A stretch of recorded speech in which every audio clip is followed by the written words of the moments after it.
Casado com Núbia, pai de Daniel e Lucas e avô de 2 netinhas extraordinárias, César é pastor sênior e fundador da comunidade cristã Novo Dia e um verdadeiro homem do Evangelho.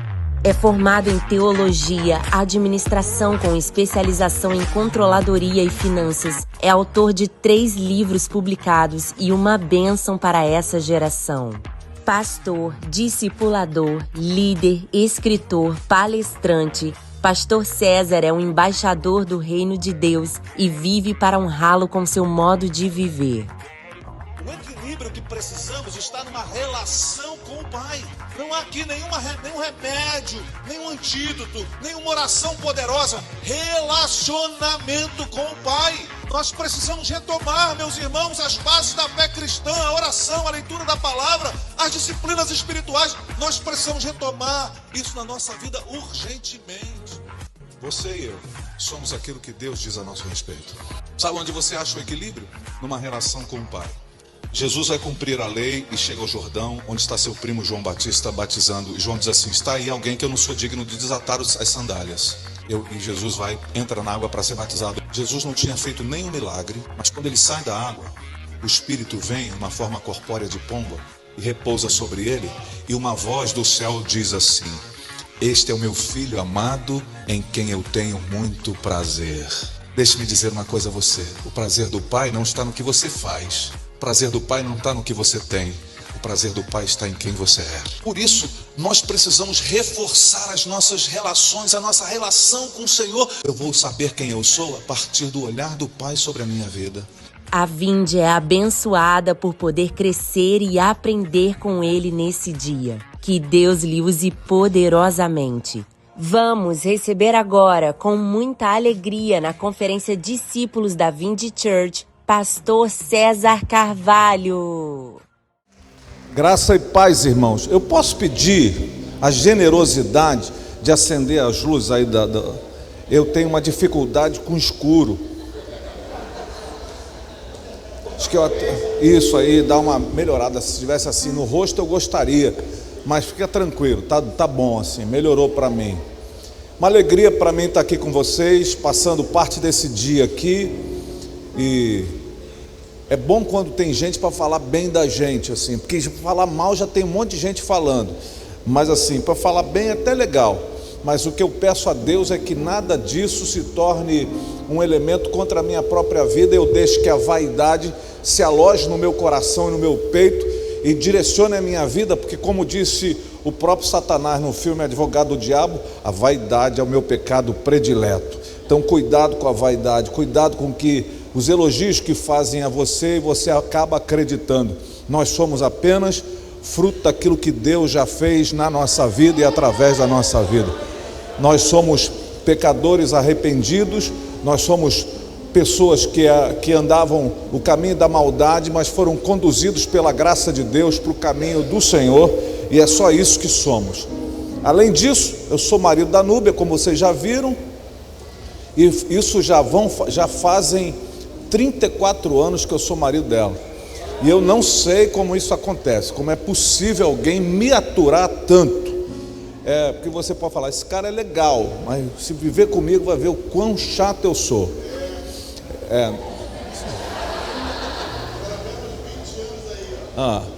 Assim, como já disseram aqui, eu vou fazer 58 anos amanhã. Eu sou um caso raro de que eu nasci dia 21, mas fui registrado dia 20. Durante muito tempo eu pensei que eu não fosse filho dos meus pais, porque eu falei, como é que pode, né? Se eu nasci dia 21, como é que eu posso ter sido registrado antes? Mas eu sou tão parecido com meu irmão mais novo, que não é possível que eu não seja filho deles. E então, se você quiser, pode mandar os presentes, tanto amanhã quanto segunda-feira, que eu recebo com alegria. Eu quero falar rápido de uma coisa que capturou o meu coração e de minha esposa nesses últimos 2 anos. Nós tomamos conhecimento de uma malignidade, uma tragédia humana muito difícil de engolir, que é a questão do tráfico de crianças no Nepal. O Nepal é um pequeno país de 30 milhões de habitantes, e 33 milhões de deuses. É um país onde estão as principais montanhas do mundo. Lá está a maior de todas, o Everest, e lá, dados da Unicef dão conta que 10 mil crianças são traficadas por ano, principalmente para a prostituição. Então nós, quando soubemos dessas informações e recebemos um convite para conhecer um projeto diferenciado, eu fui até o Nepal em maio do ano passado e conheci uma moça chamada Anjali Tamangi. Anjali foi uma das crianças traficadas. Anjali foi abusada sexualmente, foi usada como prostituta em bordéis também na Ásia. Mas o Evangelho do Senhor a resgatou e transformou a sua vida. Quando isso aconteceu, depois do resgate, a restauração que o Evangelho proporcionou, ela resolveu assumir um sonho de seu pai, lá do passado, o falecido pai, que era construir uma escola nas montanhas. E ela não tinha recursos. Um casal de missionários brasileiros, meus amigos hoje, João e Tânia Petrecelli, resolveram então fazer alguma coisa, só que não havia recursos. Eles pediram uma estratégia a Deus e Deus deu a eles, graças a Deus deu a eles, que se fosse a mim e ao Maxon a gente não ia conseguir fazer. Eles andaram de bicicleta toda a Nova Zelândia, porque eles têm como frente missionária a Nova Zelândia e o Nepal. Toda a Nova Zelândia, de norte a sul, andando de bicicleta e trocando quilômetros por dólares. O que eu posso sintetizar para você é que essa escola, que é um muro de proteção, é um anteparo contra a ação dos traficantes, essa escola está funcionando, as crianças estão lá estudando, tendo 3 refeições diárias, tendo seu material e protegidas dos traficantes. Quando eu falo tráfico, eu não falo sequestro. O traficante, ele não vai e captura uma criança, ele ilude uma família a partir da criança, dizendo que tem famílias fora dali que vão sustentar e vão fazer alguma coisa. E isso então, algumas delas vão embora, e o que as estatísticas da Unicef dão conta é que num período de 2 a 4 anos, a maior parte dessas crianças morrem do jeito mais indigno que alguém possa morrer, por diversas situações. E quando elas morrem, a maior parte delas tem seus corpos jogados na sarjeta, porque não são dignas de serem sepultadas. Foi com uma dessas moças, meninas, jogadas na sarjeta, que nasceu um dos trabalhos mais significativos nessa área lá na Ásia, o Meninas dos Olhos de Deus, que nasceu através da ação de um pastor brasileiro, pastor José Rodrigues, de Goiás, que sendo médico e andando lá, viu esse corpo dessa menina.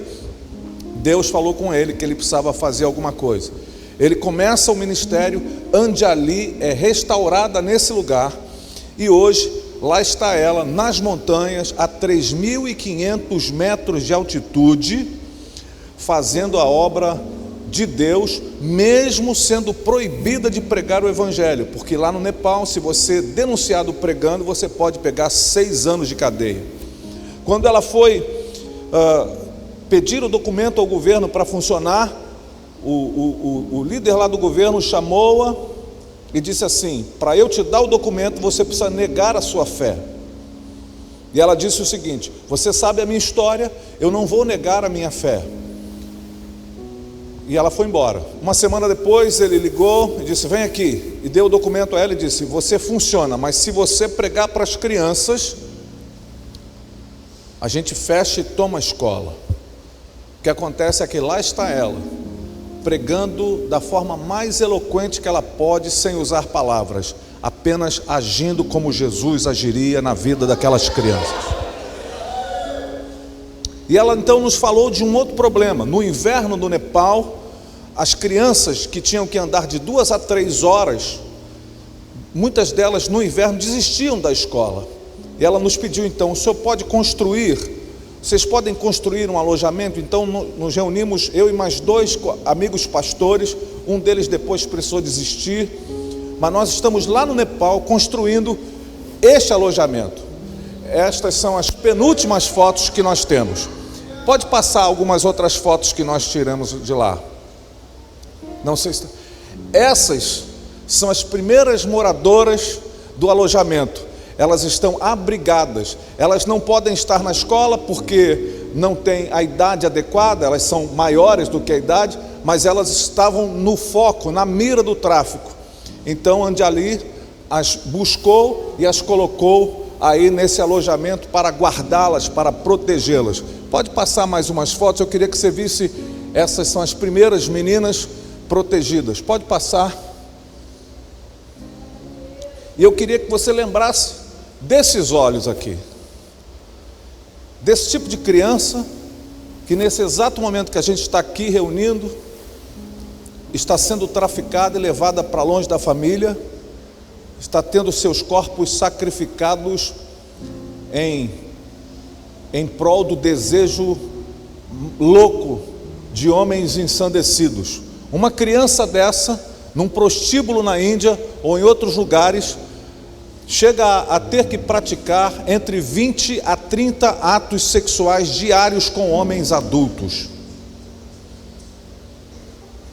E eu, quando soube dessa história, eu falei, não é que eu não posso não fazer nada. E se Deus quiser, até o final desse ano, ou início do ano que vem, esse alojamento vai estar totalmente construído, os seus 3 andares. O que aconteceu? Quando ela falou com a gente, o propósito, Maxwell, era fazer 2 andares. Mas quando a gente é crente, a gente não tinha dinheiro, a gente falou, então vamos fazer 3. Porque crente é meio maluco assim, né? Quando não tem dinheiro, vamos aumentar o desafio. E eu então, o meu expertise profissional, eu peguei os meus livros, eu só tenho hoje aqui 2 deles, esse aqui, Olhos Embaçados, que é uma palavra sobre a convicção que a gente tem da presença de Jesus conosco. Quantos aqui creem que Jesus está conosco todos os dias? Crê mesmo, irmão? Crê para valer mesmo? Quem crê que Jesus está com a gente todo dia, levanta a mão e deixa Deus tirar uma foto. Agora, fazer uma pergunta: tem dia que parece que a gente está sozinho?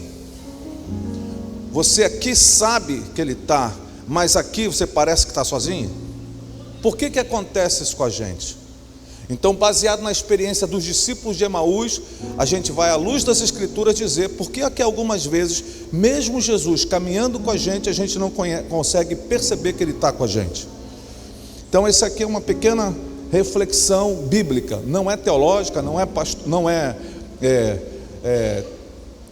nenhuma tentativa de convencer você de nada, é apenas uma consideração acerca desse texto e um chamamento a uma vida de comunhão com o Senhor. Esse é o meu primeiro livro lançado, é um livro de crônicas, Sorrir, Chorar e Pensar, que eu fiz uma 2ª edição para o Projeto Nepal. São várias crônicas que pretendem fazer você sorrir, pretendem fazer você chorar e, em última análise, fazer você pensar também, porque a gente está precisando pensar um pouco mais. E esse livro, que não é da minha autoria, é da Anjali, essa moça resgatada, é a história dela, a história de um resgate. Esse é um dos melhores livros que eu tenho lido nos últimos anos. O Rafael Marques, um brasileiro, foi até lá, capturou todas as imagens no sentido do lugar e construiu um livro que literariamente é uma coisa maravilhosa. É um livro que você vai começar a ler e não vai conseguir parar de ler. Eu tenho só recomendado uma coisa: leia com um copo d'água e muitos lenços, porque vai ser impossível você não chorar com esse livro aqui. Então, se você quiser ajudar a gente a concluir essa obra lá no Nepal das crianças, é só você passar lá e comprar um dos livros ou todos os livros, e você vai estar nos ajudando a construir esse alojamento lá nas montanhas. Amém? É só isso aí que eu queria repartir com você em relação a isso. Teria umas coisas mais, mas eu sei que o tempo já vai, e botaram aqui um relógio funcionando ao contrário, e eu acho que eu só tenho aquele tempo ali. Bem, e eu sou fiel a esse negócio de tempo, porque Eu nasci metodista e não tenho problema em dizer que eu continuo metodista lá no fundo. E uma das coisas importantes é o nosso horário aqui, porque eu sei que amanhã todo mundo vai querer acordar cedo para mandar feliz aniversário para mim. Então, depois você pode entrar lá no Instagram, PR César Carvalho,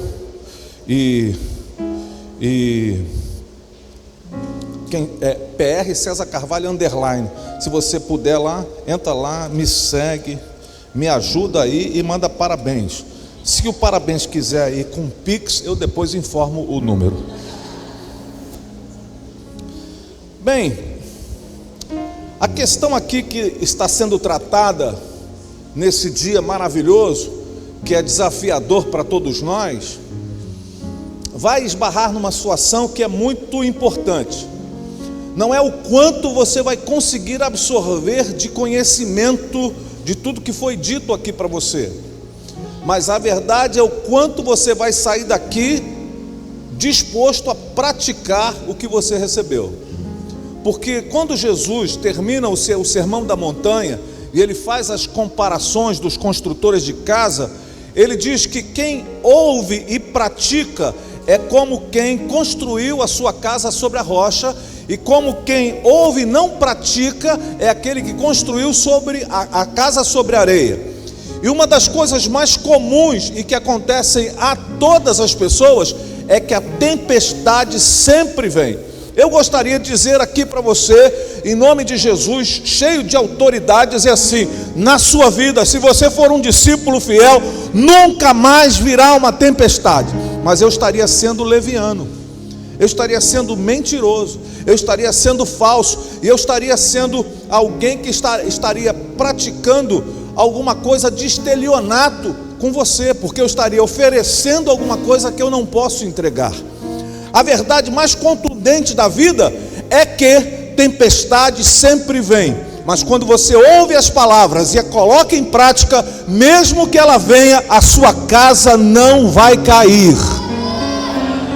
Você pode olhar para essa pessoa que está ao seu lado, essa pessoa pode ser bonita ou esquisita, mas olhe para ela e diga assim: se você praticar o evangelho, a sua casa não vai cair.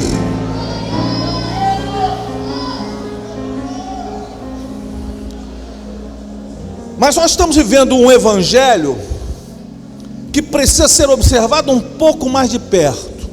Nós precisamos colocar uma lupa nas situações e circunstâncias que estamos vivendo hoje. E a gente precisa, sem sombra de dúvidas, fazer algumas análises aqui, efetivas análises.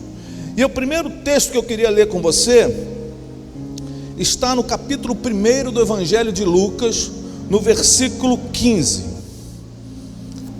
Uma profecia acerca de João Batista. O texto vai dizer assim na NVI, Nova Versão Internacional, que é a que eu estou usando aqui: pois será grande aos olhos do Senhor. Diga comigo: será grande aos olhos do Senhor. O que esse texto está me dizendo é que existem maneiras de sermos percebidos na nossa grandeza. Uma forma é ser grande, uma coisa é ser grande aos olhos do Senhor. Outra coisa, no nosso tempo, é ser grande aos olhos dos homens. E essa é uma questão fundamental que nós precisamos escolher. O que eu escolho na minha vida? Ser grande aos olhos dos homens, aos olhos desta sociedade que elegeu o individualismo, o consumismo, o hedonismo como maneira de viver a vida, ou seremos grandes aos olhos do Senhor? Porque quem olha a trajetória de João Batista, vê o final da sua vida, vai dizer: esse homem não foi grande coisa alguma. Um homem que morre decapitado, abandonado até por seus discípulos na cadeia. Um homem que não é considerado absolutamente pela sociedade do seu tempo, em certo sentido, alguém que não é deslumbrante na sua forma de pregar, aquilo que ele pregava, alguém que se veste de maneira estranha, que tem uma dieta estranha. Ele mal pode-se dizer dele que ele é alguém estranho àquela sociedade. Mas Jesus, quando vai dar testemunho dele, diz que nascido de mulher, não havia e não houve, não haverá ninguém como João Batista. E aqui está a primeira questão que você vai precisar decidir nesse encontro de discipulado. Você deseja ser grande aos olhos de quem? Você deseja ser grande aos olhos de quem? Porque talvez ser grande aos olhos de Deus vai nos levar para um caminho para baixo, vai nos apequenar do ponto de vista humano, vai nos diminuir, porque esse foi o caminho do Senhor Jesus.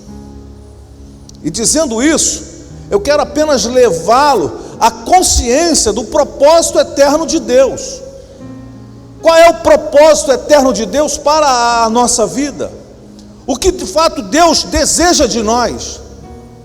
E Paulo vai dizer na sua carta aos Romanos, no capítulo 8, os versos 28 em diante, vão apresentar para a gente algumas coisas.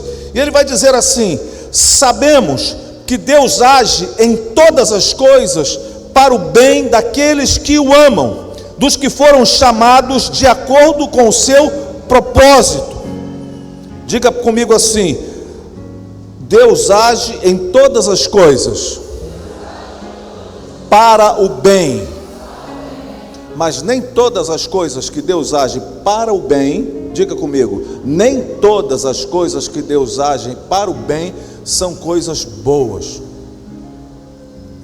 Deus, muitas vezes nós buscamos Deus para nos livrar de certas situações, mas Deus está usando as situações para formar em nós aquilo que Ele sempre desejou fazer. Então, ao invés de sairmos em desabalada carreira na direção de nos livrarmos das nossas dificuldades, vamos perguntar ao Senhor: Senhor, o que o Senhor quer com isso que está acontecendo comigo? O que o Senhor quer fazer na minha vida com isso que está acontecendo comigo? Nessa circunstância adversa que eu estou vivendo, o que o Senhor quer comigo? Porque Deus age para o bem em todas as circunstâncias. E o texto vai continuar dizendo: pois aqueles que de antemão conheceu, também os predestinou para serem conformes à imagem de seu Filho, a fim de que ele seja o primogênito entre muitos irmãos. Então o propósito eterno de Deus era fazer uma igreja que fosse conformada à imagem de Jesus. Quando Paulo, na minha visão teológica, quando Paulo vai falar da predestinação, ele não está falando de salvação, ele está falando de propósito eterno. Ele está falando da igreja e não de indivíduos, de certa forma. A igreja projetada, planejada pelo Senhor, toda ela é de gente que se parece com Jesus, não na sua formatação, mas exatamente na sua essência. Então a igreja foi chamada para ser semelhante a Jesus. Semelhante a Jesus. E muitas vezes nós, como igreja, estamos sendo estimulados a sermos como heróis, que a Bíblia vai apresentar para nós, heróis importantes, pessoas importantes. Eu poderia citar Davi, eu poderia citar Elias, eu poderia citar tantos outros heróis da palavra de Deus, da Bíblia, mas a Bíblia vai nos informar que o propósito eterno de Deus é que eu e você sejamos assemelhados ao Cristo de Deus, e não a esses heróis. E o que essa confusão está gerando uma loucura no nosso meio religioso evangélico, porque tem gente pensando que precisa ser parecido com Salomão. Tem artistas aí, evangélicos e pregadores, que pensam que tem que ser parecido com Salomão. Tem 1000 mulheres.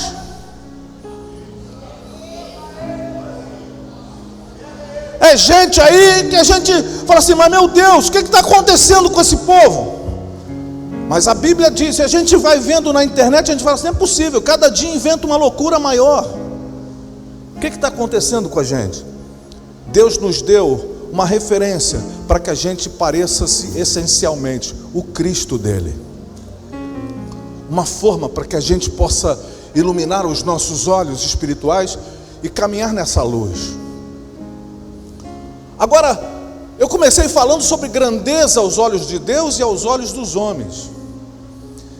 E quando Paulo vai discernir acerca disso, ele vai escrever a sua carta aos Filipenses e falar sobre Jesus, no capítulo 2, ele vai dizer assim a partir do versículo 5: seja a atitude de vocês a mesma de Cristo Jesus, que embora sendo Deus, não considerou que o ser igual a Deus era algo a que devia apegar-se, mas esvaziou-se a si mesmo, vindo a ser servo, tornando-se semelhante aos homens, e sendo encontrado em forma humana, humilhou-se a si mesmo, e foi obediente até a morte, e morte de cruz, morte de maldito.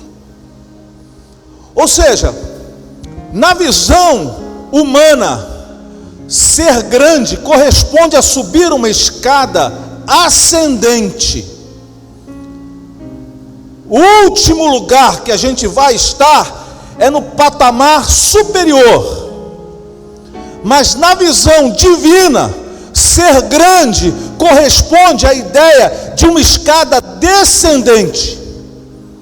Ou seja, vocês não estão aqui para crescer aos olhos dos homens, para subir uma escada. A escada do discipulado, a verdadeira escada do sucesso, não é aquela que me faz subir, é aquela que me faz descer. Seja a nossa atitude a mesma de Cristo Jesus, que se esvaziou e desceu, não julgou o fato de ser Deus como alguma coisa importante, mas se faz homem, e na condição humana desce até a condição de escravo, e na condição de escravo desce até a morte de cruz. E o que a gente tem visto hoje no arraial evangélico é que a gente quer crescer, quer subir, quer parecer, quer protagonizar a nossa própria vida. Meu irmão, a vida o protagonismo de um discípulo de Jesus, o maior destaque, o maior lugar é a cruz. Nós fomos chamados para morrer, irmão. Nós fomos chamados para não fazer a nossa vida valer aquilo que as pessoas querem valer. A gente foi chamado para descer, para ser humilhado. E um verdadeiro discípulo de Jesus discerne isso no seu coração, porque ele deixou marcas no caminho, ele deixou referências no caminho, ele pontuou para a gente qual é o caminho que a gente deveria seguir. Há coisas no Evangelho que são pistas significativas do que eu estou dizendo. Vá comigo, por gentileza, de volta ao Evangelho de Lucas, capítulo 22, a partir do versículo 7. Jesus está nas vésperas da sua morte, da sua crucificação. São momentos muito singulares e significativos na vida do Senhor. E o texto vai dizer assim: finalmente chegou o dia dos pães sem fermento, no qual devia ser sacrificado o cordeiro pascal. Jesus enviou Pedro e João, dizendo: vão preparar a refeição da Páscoa. Onde queres que a preparemos? Perguntaram eles. E olha a resposta de Jesus: ao entrarem na cidade, vocês encontrarão um homem carregando um pote de água. Sigam-no até a casa em que ele entrar.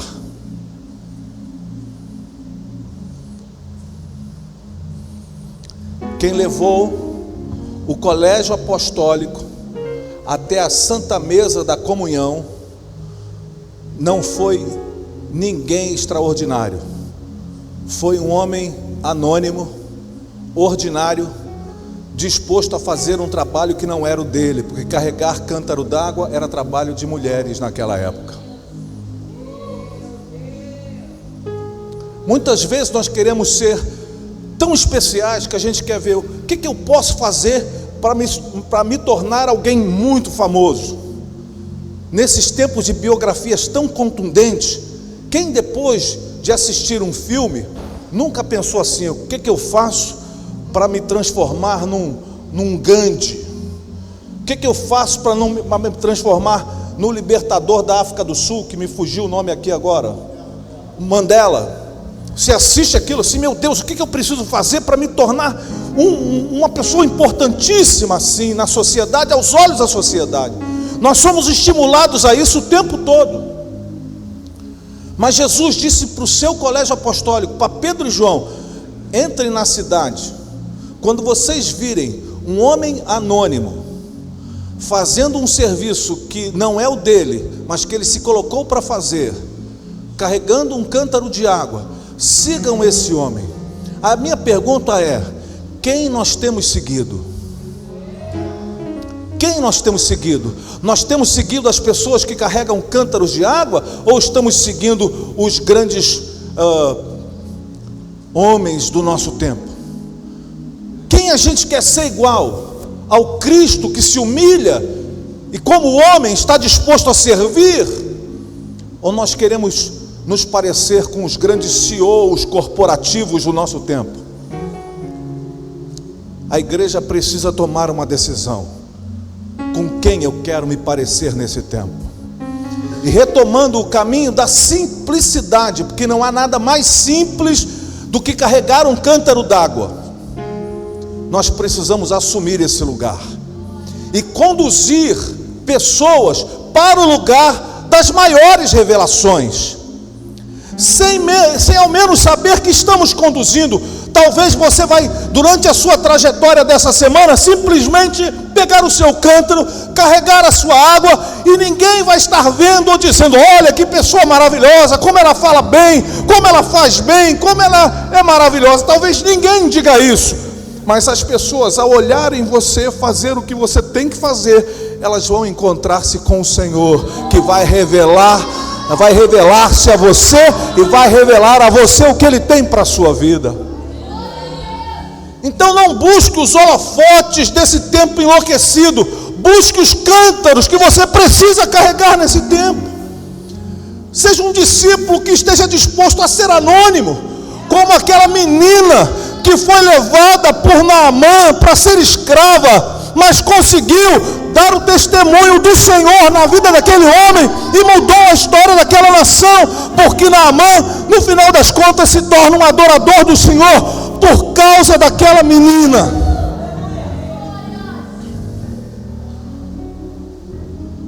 Quem sabe você é apenas mais um gordinho que leva 5 pães e 2 peixes para uma reunião para não ficar com fome.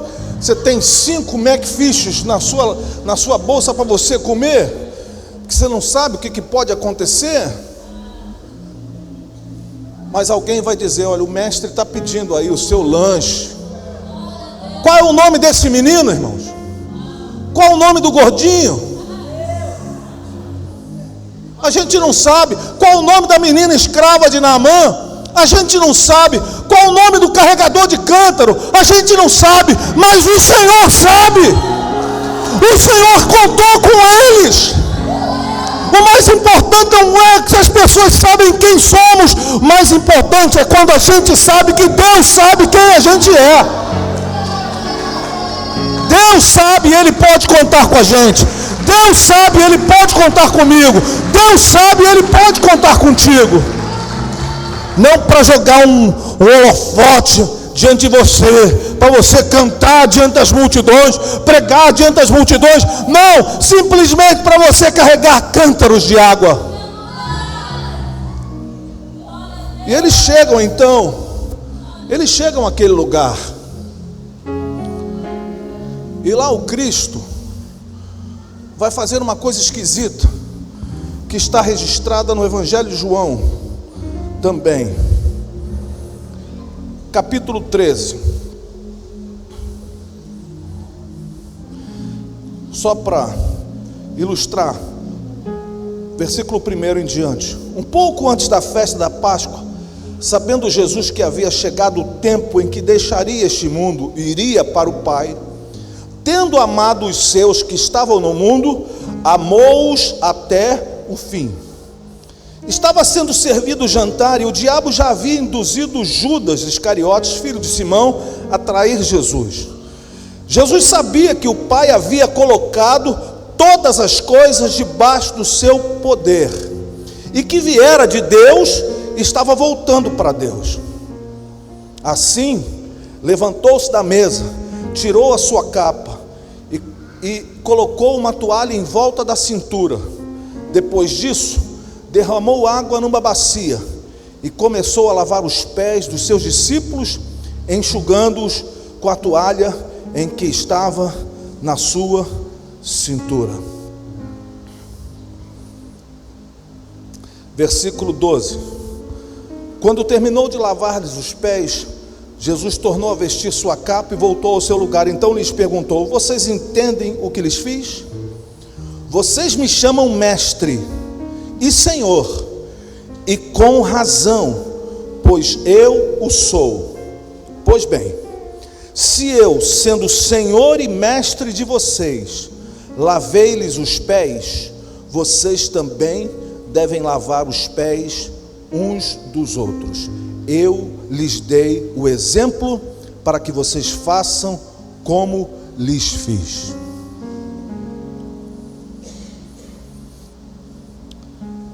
Jesus sabia tudo o que estava acontecendo ali, inclusive quem era o traidor, quem o negaria, quem fugiria, mas ele se ajoelha nos pés dos discípulos e ele lava os pés de Judas.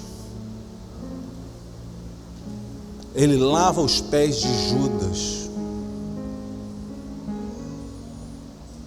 Sabe, meus irmãos, o discipulado, a vida de um discípulo é uma vida de decisão, como eu disse. Ser grande aos olhos de Deus ou ser grande aos olhos da sociedade? Nós queremos ser protagonistas de uma história maravilhosa ou queremos simplesmente participar da grande história de Deus na terra? Há duas bacias diante de nós nessa noite e que a gente precisará tomar uma decisão. Duas bacias contendo água. Uma está com Jesus, lavando os pés dos discípulos, e é o convite que ele faz a nós: agora que eu lavei os pés de vocês, façam isso com os seus irmãos. Façam isso. O que eu tenho que fazer amanhã, pastor? Lavar os pés de alguém. Alguém que eu goste? Não, pode ser alguém que vai trair você. Pode ser alguém que vai fazer mal a você. Pode ser alguém que vai falar mal de você. Pode ser alguém que vai te prejudicar. Mas você é convidado a se abaixar e lavar os pés desta pessoa. Lava os pés de quem tem te maltratado. Lava os pés de quem tem falado mal de você. Lava os pés de quem é oposição a você. Lava os pés daquelas pessoas que você acha que não tem nenhuma condição de fazer alguma coisa por você. Lava os pés de quem você não pode esperar nada em troca. Lava os pés, se ajoelha, lava os pés. Porque se você não lavar os pés, você vai acabar pegando a bacia e fazer como Pilatos, lavar as mãos. Uma igreja que não aprende a lavar os pés vai acabar lavando as mãos e não se responsabilizando. Uma igreja que não vai lavar os pés uns dos outros vai lavar as mãos e dizer assim: eu não tenho nada a ver com isso. Uma igreja que não assumir o seu papel de serviço no reino de Deus, lavando os pés uns dos outros, pegará a mesma bacia e vai lavar as mãos na frente dos olhos de todo mundo e vai dizer: eu não tenho nada a ver com isso. E nós temos tudo a ver com isso. Então, ao final dessa conferência, vamos ouvir o pastor Marcos. Você terá que tomar uma decisão. Você quer ser grande aos olhos de Deus ou aos olhos das pessoas? Você quer usar a bacia para lavar os pés de alguém ou para lavar as suas próprias mãos? São apenas decisões que eu e você precisaremos tomar ao longo da nossa caminhada de discípulo do Senhor Jesus, em nome de Jesus. Alguém recebe essa palavra aqui? Temos fé para receber essa palavra em nome de Jesus? Deus abençoe você. Amém.